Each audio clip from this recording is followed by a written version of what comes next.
On March 17, 1944, in northern Burma, 3 miles behind Japanese lines, Lieutenant Colonel James Harper observed the situation through his field glasses. Beside him stood Major Peterson, arms crossed, barely suppressing a smirk as he watched Corporal Thomas Ridley working the bolt of his rifle.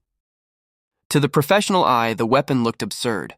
A fat, ungainly steel cylinder stretched nearly the full length of the barrel, making the elegant Lee Enfield look like a plumber's nightmare. Peterson commented flatly that the weapon would not work. In his view, a suppressor of that size would destroy the barrel harmonics, and Ridley would be lucky to hit a barn door at 50 yards. Ridley ignored the doubt and chambered around. The target was a watermelon placed on a log in a small clearing 200 yards away, a distance simulated to match the position of a Japanese battalion command post just beyond the ridge. Intelligence had confirmed that Japanese officers gathered there every morning at 600 hours, a predictable but dangerous pattern. Ridley settled into position, exhaled, and squeezed the trigger. The rifle produced a sound no louder than a man coughing into his fist. In the distance, the watermelon exploded. Peterson's jaw went slack with shock. Harper lowered his binoculars slowly, his mind already racing through the tactical possibilities that had just revealed themselves. For 18 months, British snipers in Burma had been locked in a brutal stalemate with their Japanese counterparts. The mathematics of the jungle were unforgiving because every shot fired instantly revealed a position, and every revealed position immediately became a death trap. Snipers were averaging only 1 kill before being forced to flee under overwhelming return fire. Harper asked quietly how many rounds could be fired before the suppressor failed.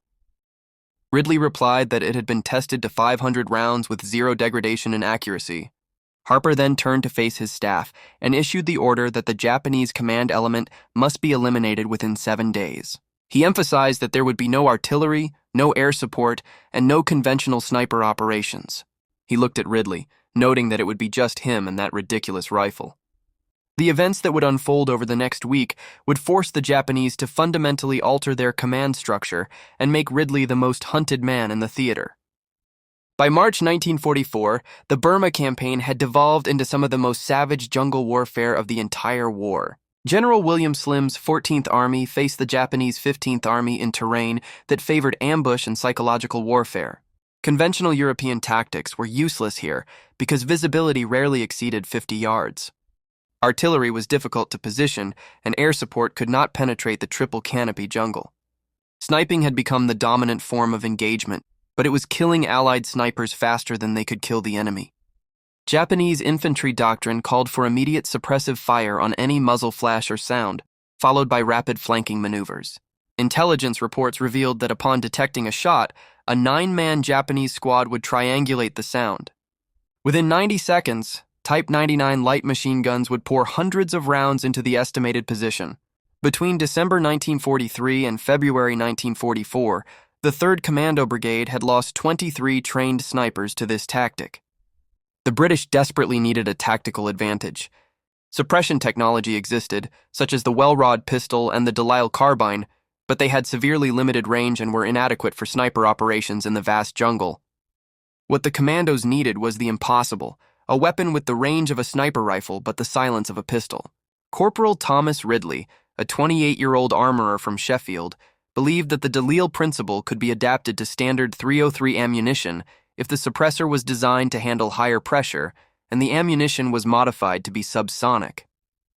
Although his initial proposal was rejected by ordnance officers due to ballistic physics, Ridley proved them wrong through practical application.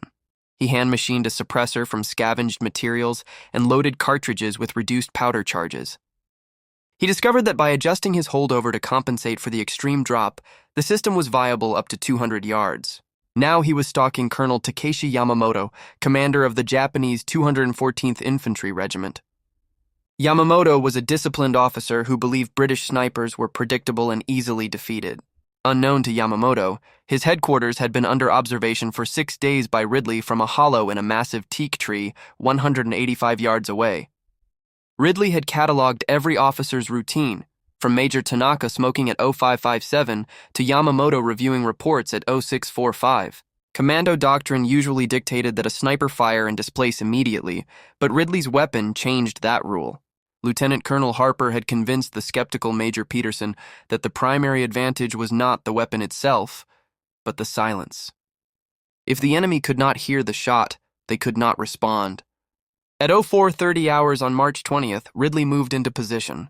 The first kill occurred precisely at 0558. Major Tanaka stepped out of the command bunker on schedule with a cigarette between his lips. As he lit his lighter, the flame illuminated his face for 3 seconds. Ridley aimed for his chest. The subsonic round left the barrel with a minimal report, sounding only like a soft cough. Tanaka fell forward, dead before his knees touched the ground. For 40 seconds, there was no reaction. 2 sentries standing near Tanaka's body remained still, unaware of what had happened. Finally, one turned, saw the fallen officer, and shouted. Ridley had already cycled the bolt, the spent casing ejecting with a soft metallic clink. Chaos erupted in the compound, but it was a chaos of confusion, not coordinated response. The soldiers did not know where the threat came from because no gunshot had been heard. Captain Ito ran from the communications bunker toward Tanaka's body. Ridley fired his second shot, striking Ito in the throat. The logistics officer managed 4 steps before collapsing, his blood staining the command tent. Now the Japanese knew they were under attack, but they did not know the direction. Officers screamed for defensive positions, while soldiers spun in circles with rifles raised, scanning the tree line for a muzzle flash that never appeared. Ridley remained motionless, perfectly concealed. At 0817, a Japanese sniper team deployed to the far side of the compound to provide overwatch. Ridley recognized the team type, consisting of a spotter and a shooter. They were scanning the wrong direction. Ridley shifted his aim. Due to the range and the rainbow trajectory of the subsonic round, a headshot was impossible, so he aimed for the upper torso. The stifled cough sounded again, and the Japanese sniper jerked before slumping over his rifle. The spotter turned and saw his partner dead, yet he had heard no shot.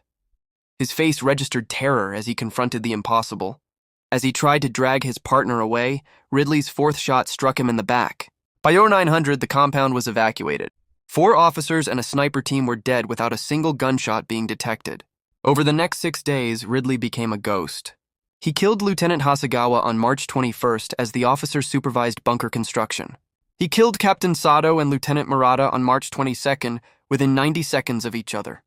On March 23rd, Major Kawasaki died mid-sentence while berating a private. Ridley constantly changed his hide site, never using the same tree twice, and never firing more than 3 shots from a single position. He moved only at night, ate cold rations, and drank water treated with purification tablets. Inside the Japanese camp, the command structure of the 214th Regiment began to collapse. Officers refused to meet outdoors, and radio discipline deteriorated into panicked shouting. Patrols moved in tight clusters out of fear, which destroyed their tactical flexibility.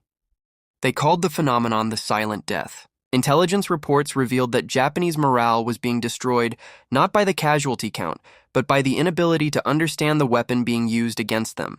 A battalion commander wrote in his diary that they could not fight an enemy they could not hear, and his troops began to believe the deaths were the work of spirits or divine punishment. On the morning of March 27th, Colonel Yamamoto finally appeared outside his bunker. He stood in the open for exactly 11 seconds, shouting orders to subordinates who were too terrified to lead. Ridley's 20th shot was his last. The subsonic bullet crossed the 198-yard distance in 0.6 seconds and struck Yamamoto in the left lung. The colonel staggered, looked down at his chest in disbelief, then fell to his knees and died. A total of 20 officers were killed in 7 days without a single shot being heard by the enemy. The first intelligence assessment landed on Lieutenant Colonel Harper's desk 48 hours after Yamamoto's death. The report confirmed that the Japanese truly did not understand what was killing their officers. Ridley's success was due not just to the suppressor, but to the tactical doctrine built around it. He proved that suppressed weapons could function as strategic sniper systems. Although subsonic rounds had limited range, in the dense Burmese jungle, long-range shots were nearly impossible anyway, so the limitation was irrelevant. Within 2 weeks of Ridley's operation, Station 9 received orders to produce 50 suppressed rifle systems based on his design. By June 1944, British special operations teams across Burma began deploying with the weapons. The results were transformative. Sniper survival rates improved drastically, and officer fatalities in Japanese units soared by 340%. The Japanese never developed an effective countermeasure because their entire defensive doctrine was built on sound detection. This technology persisted long after the war. American OSS officers who observed the British success immediately requested similar capabilities, which influenced the development of modern special operations weaponry. The British L-42A1 rifle, which was standard issue until the 1980s, was a direct descendant of the rifle Ridley modified. The principle that eliminating the acoustic signature provides a tactical advantage that outweighs ballistic compromise is now fundamental to special operations training worldwide. Corporal Thomas Ridley survived the war and returned to Sheffield in 1946. He worked as a machinist until retirement and rarely spoke of his service. When finally interviewed by journalists in 1972, he remained humble. He stated that the rifle worked because the situation demanded it. He explained that the Japanese had built their entire defensive system on the assumption that they would hear the enemy before being attacked, so the solution was simple. The British stopped making noise. One corporal with a modified rifle had dismantled an enemy regiment's command structure in a week, proving that sometimes the difference between victory and defeat is not superior firepower, but understanding which sounds matter and which sounds kill.